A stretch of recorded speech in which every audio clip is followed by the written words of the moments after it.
이 세상에 발생되어지는 모든 일, 사건화돼서 펼쳐지는 일, 참새 한 마리가 떨어지는 일도 하나님의 계획과 섭리와 뜻이 없으면 발생할 수가 없다.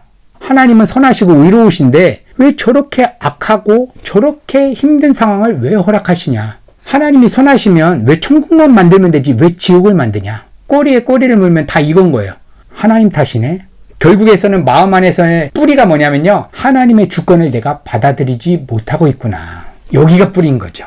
하나님의 주권을 내가 머리로도 이게 논리적으로라도 먼저 인정이 돼야 되고, 그거가 인정이 되면 어떻게 되냐면 하나님이 이 악한 상황, 내가 상처를 받고 아파하고 있는 이 상황 하나님이 허락하셨다는 것을 저는 믿습니다. 왜냐면 전지전능하다는 것은 모든 것을 다 알고 계신다는 뜻이니까. 그런데 이렇게 기도하는 거예요. 하나님, 제가 그 하나님의 그 아름다움과 선하심을 알고는 있지만 마음속에서는 받아들여지지가 않습니다. 하나님, 날 도와주세요. 이 기도를 가야 돼요.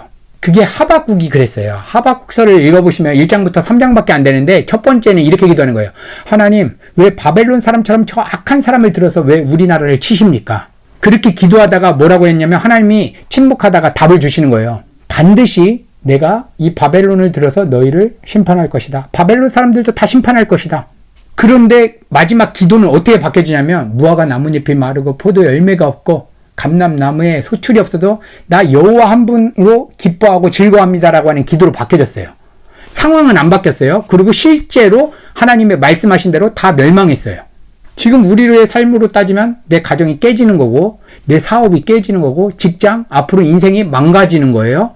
그런데 하박국 입장에서는 하나님이 그렇게 의롭고 선하시고 아름다우신 분이 왜 그러십니까? 하면서 하나님께 따지듯이 기도했어요. 근데 기도가 바뀌어졌어요. 환경은 안 바뀌었는데 막 감사와 막 찬양이 터져지는 거예요. 하나님의 주권을 인정 안 하고 나는 이런 기독교라면, 나는 이런 하나님이라면 난 안 믿을 거야. 무슨 하나님이 선하신데 왜 우리 가정이 이렇게 만들어? 나 이런 하나님이면 안 받아들일 거야 하고 진짜 안 믿는 사람이 있어요. 그럼 두 번째, 거듭난 사람은 뭐냐면 이거를 받아들일 수는 없는데 하나님, 이거를 받아들이지 못하는 저의 마음을 하나님 녹여주세요.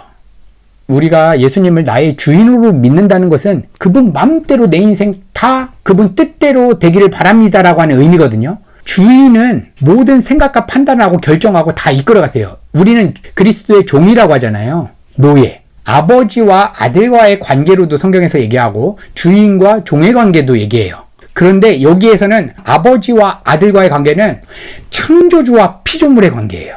관계를 유지하는 단 하나의 선이 있는데 그분의 주권을 인정하는 거예요. 이거 선악과 먹지 마 하면 하나님, 나 너무 먹고 싶어요. 보암직스럽고 먹음직스러운데 안 먹을 수 있도록 도와주세요 하는 거예요. 선악과라고 하는 것은 선과 악을 판단하는 것은 하나님만 하는 영역이에요. 근데 우리 생각에는 가정에 문제가 생기고 내가 판단하기에 이거는 잘못했잖아 하고 나쁘다라고 생각하는 거예요. 근데 하나님은 하나님의 큰 경륜 가운데 모든 것을 협력해서 선을 이루시기 위해서 잠깐 우리가 생각하기에 고통스러운 상황을 도입시키시는 거예요. 근데 우리의 제한된 지성으로 이거 나쁜 거잖아, 하나님이 왜 이럴까? 나 그거는 받아들일 수가 없어 라고 하는 건데, 하나님과 우리와의 바른 관계가 가기 위해서는 선악과를 먹지 마라. 다시 말하면 주권을 인정해라. 요셉이 하나님과 동행하면서 형통했다라고 가장 많이 들어있는 그 장에 요셉의 상황은 뭐냐면 형들에게 팔려서 노예로 갔어요. 그리고 강간범으로 몰려서 감옥에 들어갔을 때 성경에서는 요셉이 형통하매 이렇게 얘기를 하고 있어요.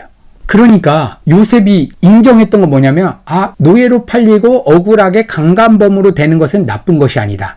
왜냐? 하나님이 허락했으니까. 이거 인정하는 게 너무나 중요합니다. 지금 나의 상황이 여태까지는, 지금까지 말씀 나누기 전까지는 바꿔야 되는 상황이고 나쁘지만 머릿속에서도 아직도 마음속에서는 받아들여지지 않지만 하나님의 전지전능하심과 선하심과 하나님이 아들 예수까지 나를 보내서 나를 살리신 그 은혜의 관점으로 보니까 하나님의 큰 경륜 가운데 선한 계획 가운데 있다라고 믿을 수 있도록 하나님 도와주세요. 이렇게 기도하는 거예요. 그게 죄의 본성이에요. 아파야 되는 죄의 본성이 막 승질이 나고 화가 나고 이기적인 그 죄의 본성이 본질이 아니라 가장 큰 뿌리는요, 내가 내 삶의 주인 돼서 내 맘대로 하고 싶은 거예요. 내가 원하는 인생의 그림을 내가 생각을 하고 그리고 있는 나의 죄를 대속하시고 내 인생의 주인 되시기 위해서. 주인이란다고 하면 주인이 노예 생활이라 하면 노예 생활을 하고, 강간범 돼서 감옥 들어가라면 감옥 들어가요. 근데 그 주인이 해주시는 축복이 뭐냐면 그 속에 동행해 주신다는 거예요.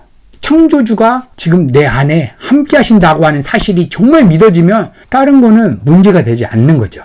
그래서 이 하나님의 주권을 지금 받아들이지 못하고 선악과를 아직 영적으로 내가 물고 있는 상태. 하나님 이거 내려놓을 수 있게 도와주세요.